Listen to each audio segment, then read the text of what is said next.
right. Welcome to another edition of Pain and the Purpose podcast. Today, I have an amazing woman that I've been knowing for several years now. Unfortunately, recently we both lost our mom, so we've been having a lot of conversations about the grief journey and the different aspects of losing your mom, especially when sometimes the relationship can be a little tainted.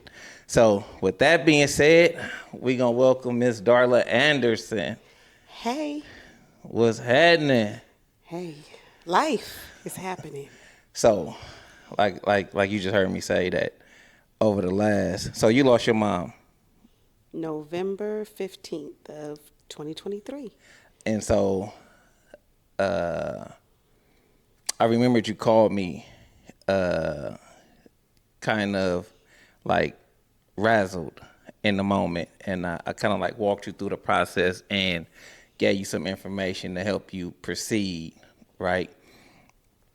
This podcast is not about making people relive those moments, but it is designed to help someone who just recently lost their parent or a loved one in general, like what valuable information that we can give them to help them process this tremendous loss, right? And then how we're able to keep going even on the tough days. So you have a daughter, right? Yes. And I know that your mom had just recently came to visit you. Do you think that that was the higher power's way of giving you your last rendezvous with your mom? I do. There's a lot of things that happened prior to my mom passing that I feel like was a higher power preparing us for it. So I needed to get away and go on a trip because life was life and I was feeling a little stressed. So my mom came down at the last minute. She spent more time with my daughter than with me, but it was beneficial. They had a chance to paint together, which then left me with 3 paintings. So in her passing, I still have my memories, and those 3 paintings is what I have from her. And my daughter got a chance to spend time with her grandmother, which she hadn't done since she was maybe 3, and she's 10 now. And so that's a blessing when you look at it in hindsight, right? And so it be those little things in a moment that we don't that we kind of like take for granted. But when you look at it after the chain of events, you like, I'm happy that that happened. So Indeed. everybody has rocky moments with their parents, right? Because our parents like to tell us stuff that we ain't ready to listen to or we not ready to hear. Give me something that your mom told you that you wasn't ready to hear in the moment, but in hindsight, now that she gone, you like, 1, she was right, and 2, I'm glad she gave me that. So my mom was my biggest confidant. Like, she knew every side of me, every side of me. And the biggest thing that my mom would get on me about is how I allowed people to treat me. And I didn't want to hear it because I had every excuse. I'm like, but mom, but they're going through this and they're going through that. She was like, no, I don't want to hear any other story about somebody taking advantage of my daughter. And I was like, okay. And she was like, you deserve better than that. And now that my mom is gone, in the moment, I think I hung up on her. And I ignored her for like the rest of the day. But then I talked to her the next morning. But now that she's gone, I'm like, you know what? My mama just wants me to be treated the way that I should be treated. And for me to get what I give back to other people. So I was like, you know what, mama, I ain't like how you delivered it. But it's now my motivation now to show up differently. So I'm like, let me be the version of myself that my mom saw for me that I didn't see in the moment. And that is a blessing, right? So does it change the way that you now parent your daughter? It absolutely does. It does. It makes me start with how I respond to her and what she's seeing from me. And I have to understand that I'm the example. So I have to tell her things a little differently by changing my actions because she's Yeah. 10. I could tell her whatever I want, but she's looking at what I do. So Yeah. if I'm telling her you need to do X, Y, and Z and I'm not doing it, she's gonna call me out on it. So now I'm like, I'm gonna show you that this is how you're supposed to show up. And even my dealings with her, I will apologize to her. I explain things to her, and if I tell her I'm going to stop doing something, a prime example, real short, she doesn't like when I like reprimand her or correct her if I'm on the phone. So now I mute the phone, and she knows that. So I'm showing you your feelings are valid. And when you tell somebody how you want to be treated, even if it's your mother, their actions should show that I'm treating you how you say you want to be treated.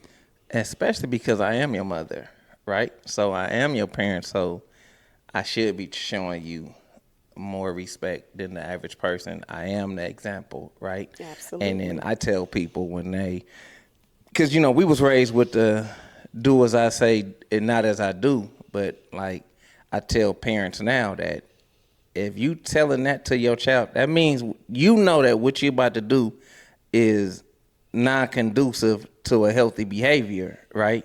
I use other words, but since we on a Right. podcast, I'm gonna clean it up a little bit. But that's messed up too. Like if you telling your kid to do as I say and not as I do, that means that what you're about to do is messed up too, and maybe you shouldn't be doing that. Uh, it's like for me, I now see that my mom was much stronger than I ever imagined while she was here. What's your take on your mom's strength and resilience? Um,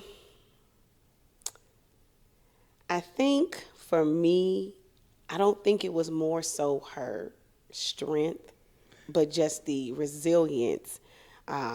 Because my mom chose the path that she chose with drugs, and she was clean, um, and she acknowledged the choices that she made and the mistakes that she made and how it impacted her. So the biggest thing for me is my mom was actually able to reflect on her life and make the necessary changes. And I'm like, okay, you kind of bounced back, because she got cut off a lot of people in her life because of her choices. But she was like, I'm still going to make amends where I can. So, And I don't, me personally, I don't like to say bounce back. I say grow through okay.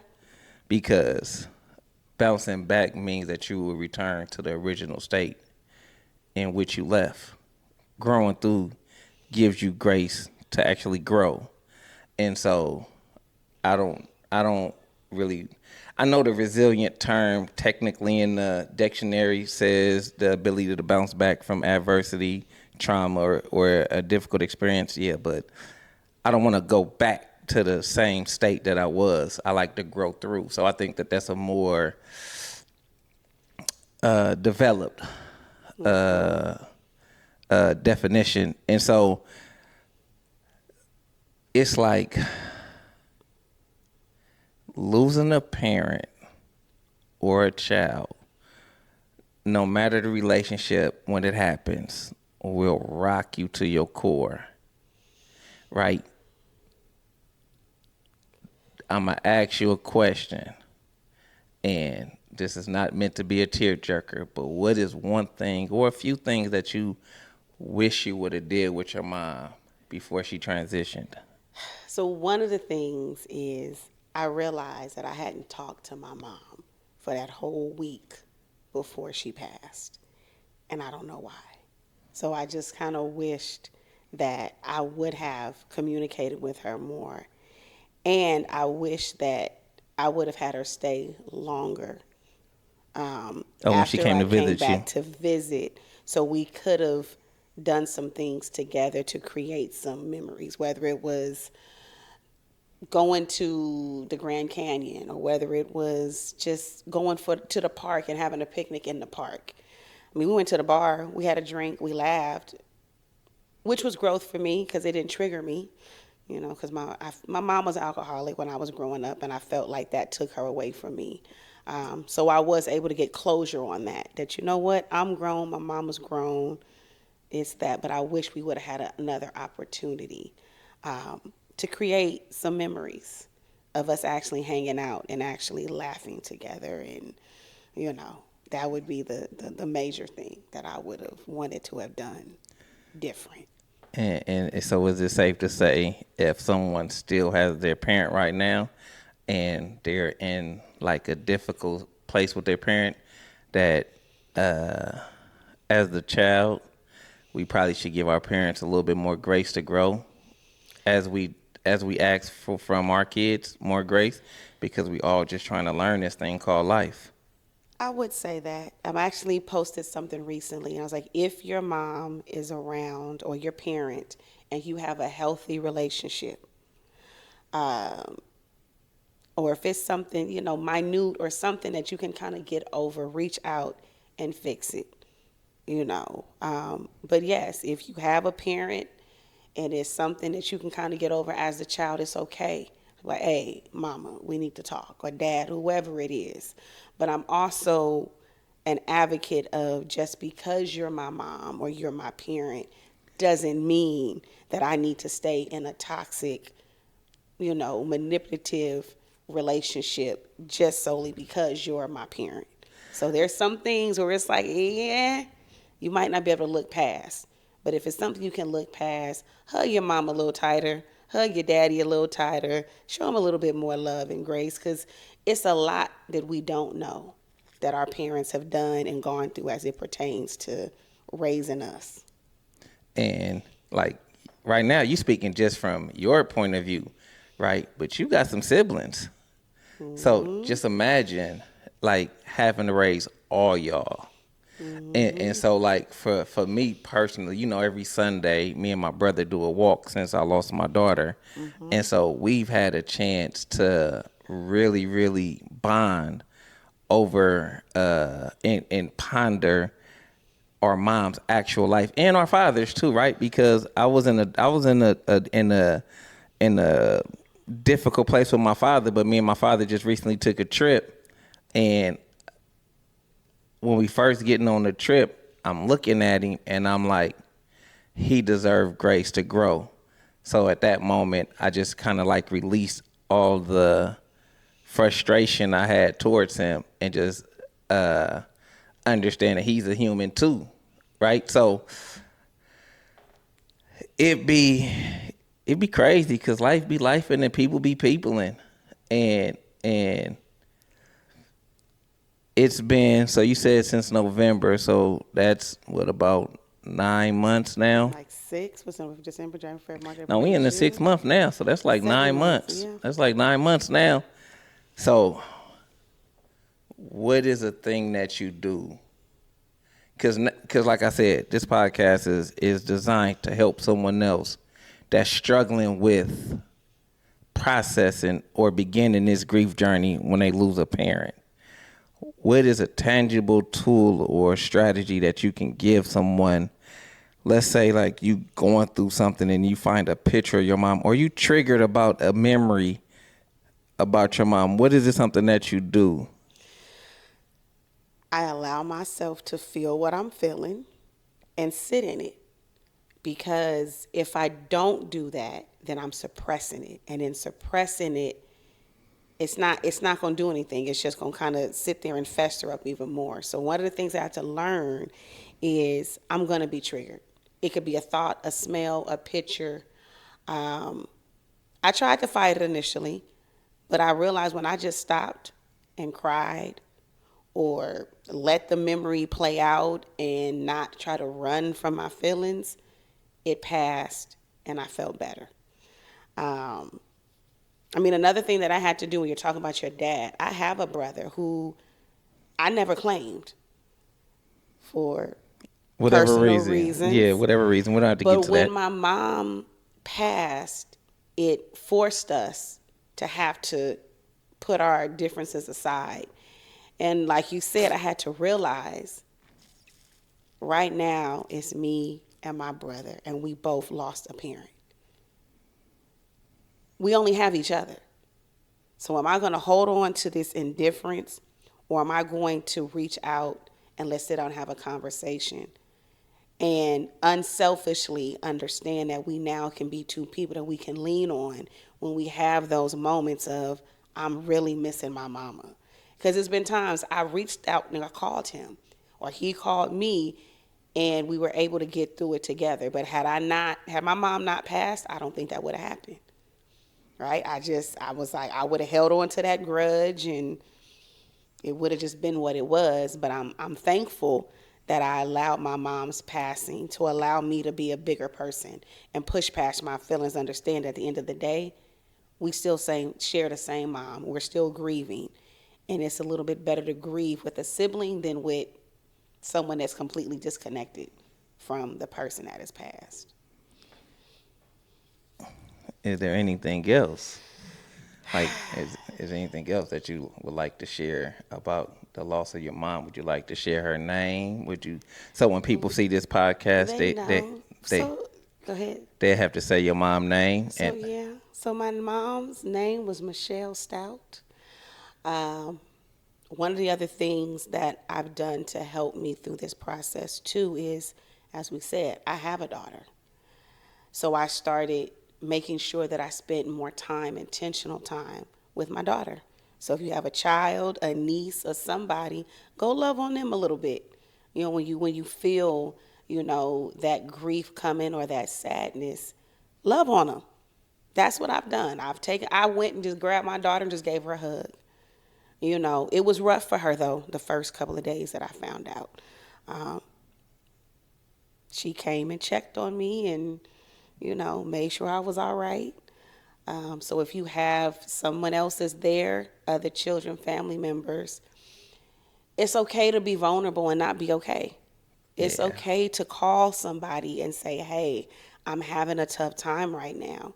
Because most people want to be able to help you. And even if it's just them sitting on the phone and listening to you cry or whatever it is.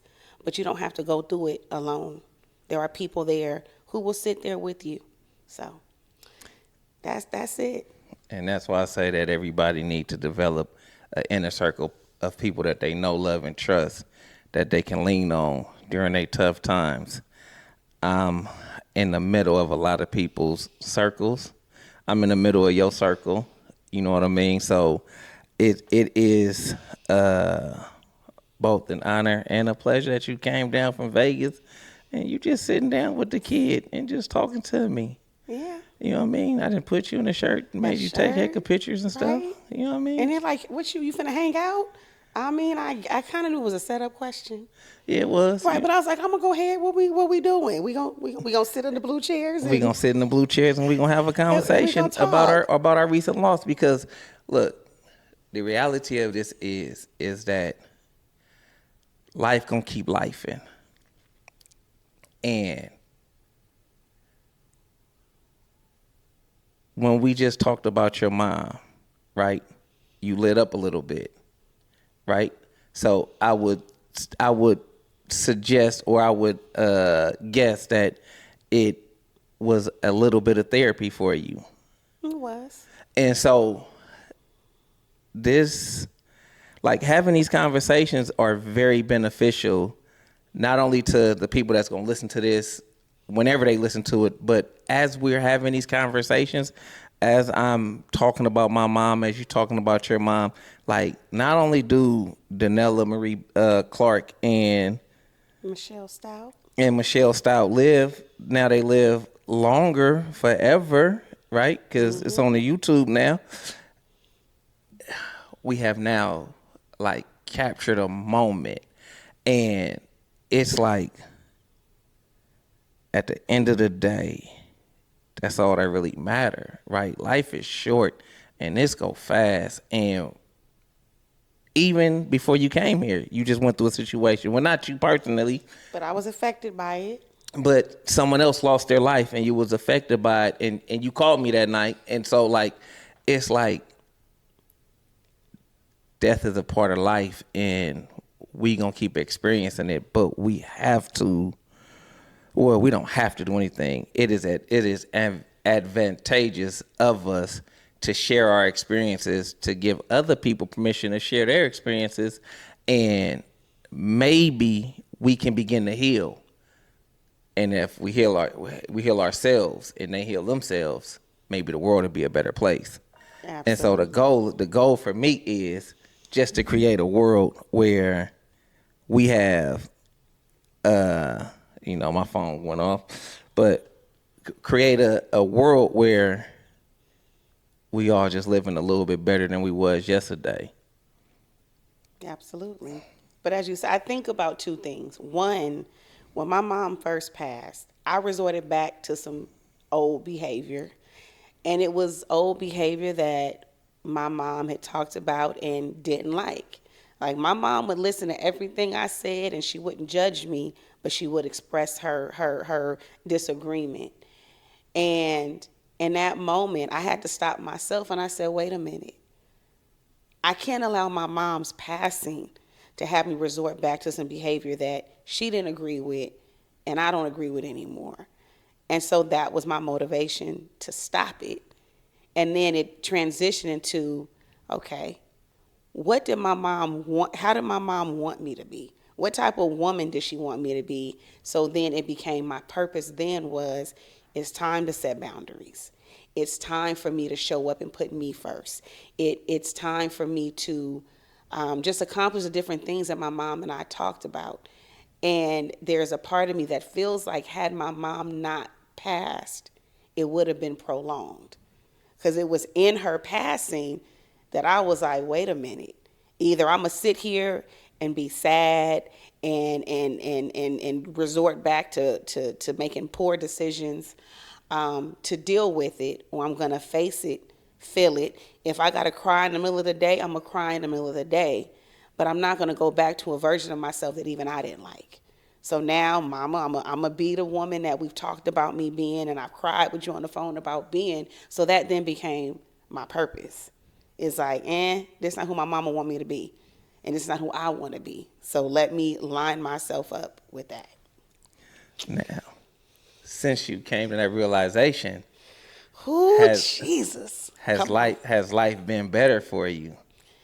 It's been a combination of, yes, life has been better, but the situations and the circumstances that led to it being better is forcing me to do things differently. It's forcing me to implement those boundaries and understand that with implementing boundaries, people are not going to like that. And people are going and react, and, it's going to hurt. But that hurt from them respond however it is they responded is going to continue to help me become the better version of myself. So ultimately, yes, life is getting a little bit better. I'm not going to sit and lie to y'all people. It hurts in the process, but I know that I'm going to be a better person on the flip side of it, because what I was doing before wasn't working out too well.